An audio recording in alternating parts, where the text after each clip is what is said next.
Con chỉ tiền đấy vui.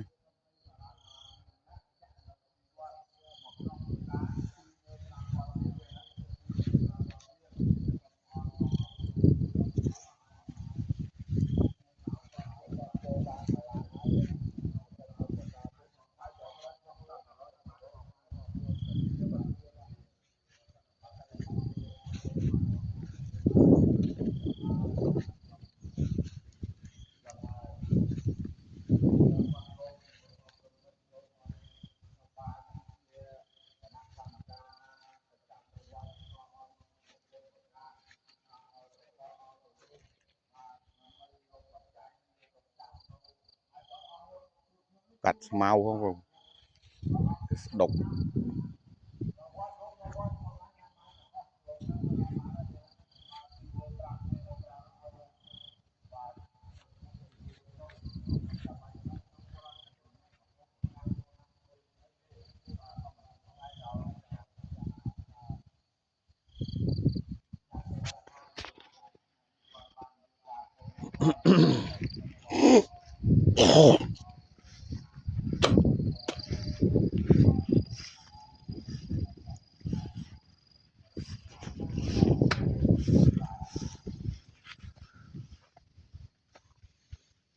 Để tôi cuốn vui.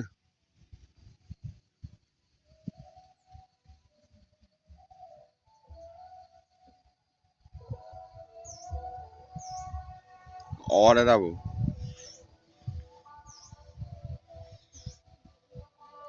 Nó gặp bao vụ ấy vì nó vừa lại tên làng thòng. Nó gặp tên nó sọc mà